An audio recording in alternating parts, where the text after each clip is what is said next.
Salam sejahtera dalam kasih Kristus, Ibu Bapak, Saudari yang terkasih, dimanapun Bapak Ibu Saudara berada dan menyaksikan Sapaan Gembala pada hari ini. Saya, Dio Bastiawan Kusumajaya, Pendeta Jemaat GKI Banjar akan bersama-sama dengan Bapak Ibu Saudara merenungkan firman Tuhan. Yuk kita sebelum memulainya, kita berdoa. Allah Bapa dalam surga, yang kami kenal dalam Kristus Yesus, kami sudah memulai minggu-minggu Prapaskah, di mana kami mau memurnikan diri di dalam pertobatan. Tuhan, meskipun langkah kami sudah dimulai, kami mau terus mengingat firman-Mu, agar jalan kami tak serong dan kehilangan awal tujuan kami. Berfirmanlah Tuhan, terangilah kami. Dalam nama Tuhan Yesus, amin. Bapak Ibu Saudara yang terkasih, pernahkah Bapak Ibu Saudara datang ke sebuah pusat perbelanjaan di mall, supermarket, dengan tujuan hendak membeli kebutuhan pokok seperti buah-buahan, daging. Tapi ketika kita nyampe di supermarket, kita masuk, kita tidak langsung mendapatkan di mana lokasi daging buah tersebut, kecuali kita sering belanja ke sana. Ternyata tempatnya bukan ada di depan, tempatnya ada di ujung belakang supermarket itu. Kita harus lewat jajanan dulu, kita harus lewat konter coklat-coklat dulu, kita harus lewat lemari minuman-minuman, kemasan, baju-baju, sampai barang elektronik kita lewatin. Sehingga ketika kita niatnya mau beli buah apel, jadinya yang diambil bukan buah apel, tetapi handphone dengan logo apel Kerouac. Yang tadinya mau beli daging sapi, yang dimampirin dulu, yang dibeli bukan daging sapinya, tetapi handuk bergambar sapi yang lucu. Dipikir-pikir kenapa ya, kok supermarket selalu menempatkan bahan-bahan pokok itu di belakang, bukannya kita tujuannya mau beli bahan-bahan pokok kalau ke supermarket. Setidaknya emak-emak, bapak-bapak yang disuruh istrinya, semua orang tujuannya kan awalnya mencari bahan pokok itu. Nah, ini ada maksudnya Bapak Ibu Saudara. Ternyata ini dengan sengaja ditata oleh para ahli penata ruang supermarket itu. Kita secara tidak sadar itu sedang digiring di dalam teori yang namanya force path. Atau secara tidak sadar kita dipaksa untuk lewat jalur yang diarahkan oleh supermarket. Marketing supermarket tersebut tidak langsung menuju ke tempat tujuan. Sehingga kalau kita melewati jalan-jalan yang sudah disetting itu, menuju tempat tujuannya, kita mengalami kebingungan yang namanya Gruen effect. Jadi dulu ada pencetusnya yang namanya Victor Gruen. Di tahun 1950 dia mendesain pedestrian itu dengan ditata mengarahkan perlahan orang-orang tidak langsung ke tempat belanja bahan pokok, tapi melewati orang yang jualan pernak-pernik, jualan aksesoris, sehingga orang beli ngelarisin apa yang dilewatinya. Dengan apa? Dengan musik yang menarik, dengan promosi-promosi sepanjang jalan, sehingga itu menginterupsi tujuan awal pembelinya yang tadinya mau beli bahan pokok, jadinya ngelarisin dagangan-dagangan yang dia lewatin. Memang ini sengaja supaya produk-produk lain itu dilarisin.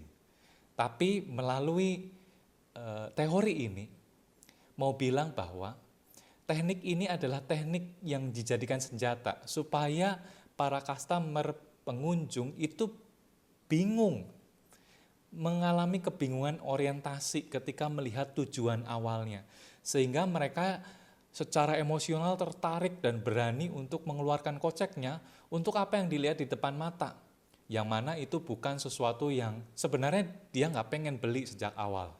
Akhirnya kalau kita tergoda, mungkin kita terpikat dan membeli barang sepanjang perjalanan kita, yang sebenarnya itu nggak perlu, yang sebenarnya itu tidak bermanfaat buat kita, dan juga sebenarnya barangkali nggak sehat buat kita. Bapak Ibu dan Saudari yang terkasih, bukankah hidup kita juga kadang menemui alur perjalanan yang seperti itu? Kadang-kadang kan kita nggak mau mengalami atau melewati banyak godaan-godaan dalam hidup. Tapi mau nggak mau, kita melewati semuanya itu. Siapa yang bisa mengatur peristiwa hidup kita? Dan kadang-kadang ketika kita sudah tahu mengerti bahwa kita ini anak Tuhan, sudah ada tujuan awal yang jelas sebagai seorang percaya, bahwa hanya pada Kristus dan pada mulanya adalah Kristus. Kepada Dia segala hal kita berikan dari dalam diri kita. Berkat-berkat yang sudah Tuhan beri, yang kita kelola, kesetiaan kita, pelayanan kita, talenta kita, semua yang ada dalam hidup kita, seharusnya kita bawa kepada Tuhan sebagai tujuan akhir kita, sebagai persembahan kita yang ditujukan hanya kepada Dia. Tapi di tengah jalan, kita seringkali menjumpai serangkaian etalase-etalase dengan berbagai macam godaan yang menarik hati, yaitu tawaran yang memikat dari dosa. Surat Yakobus memberi kita peringatan supaya kita waspada dengan hal ini. Saya bacakan Yakobus pasal yang pertama ayat 14 mengatakan, namun tiap-tiap orang dicobai oleh keinginannya sendiri, karena ia diseret dan dipikat olehnya. Jadi sasaran si penggoda itu seperti jalur yang sudah disetting, nggak langsung ke tujuan awal, kebutuhan kita. Tetapi mainnya pertama kali dari keinginan kita yang disentuh. Kadang kalau kita sudah merasa cukup dengan Tuhan, tapi kadang di dalam kehidupan kita ditawari sesuatu yang kayaknya kalau pas saya ikut Tuhan, saya menunda keinginan-keinginan saya.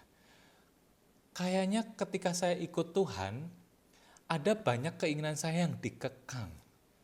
Dan kebahagiaan itu tidak seperti yang saya inginkan, seperti yang ditawarkan oleh dosa-dosa.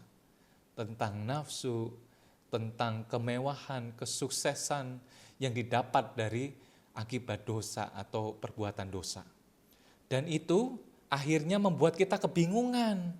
Kalau kita tergoda, kita bisa menganggap bahwa keinginan itu lebih dulu daripada apa yang sudah dicukupi oleh Tuhan. Sehingga keinginan yang ditawarkan itu seakan-akan lain daripada apa yang Tuhan berikan dan kurang atau tidak lebih menarik dari dosa ini. Keinginan jadi kebutuhan dan iblis telah menginterupsi tujuan awal saudara dan saya yang sebenarnya kudus jadi melenceng. Mari Bapak Ibu dan Saudara, mumpung Minggu Prapaskah, yuk kita bertanya. Apakah aku masih mengingat Tuhan sebagai tujuan awal hidupku kala pencobaan hadir di sepanjang perjalanan kehidupanku? Apakah dalam perjalanan puasa, berpantang, bersedekah selama masa Prapaskah ini, aku masih setia sebagaimana tujuan awalnya? Aku berikan itu untuk Tuhan, semakin dekat kepada Tuhan. Ataukah dalam perjalanan kita terpikat untuk puasa bukan demi Tuhan, tapi demi diet menurunkan berat badan. Kita pantang bukan demi memberikan yang terbaik untuk Tuhan, tapi demi pengiritan. Atau kita bersedekah, tapi demi kepuasan diri. Bertanyalah, waspadailah godaan dosa, tapi juga lihatlah Tuhan dalam setiap perjalananmu sebagai tujuan utama. Mari kita berdoa. Ya Tuhan, kadang kami merasa bahwa kami ini manusia yang lemah. Kami tidak menampik bahwa kami ini terkadang terpikat dengan gemerlap duniawi, tawaran-tawaran dari sesuatu yang kami tahu itu dosa.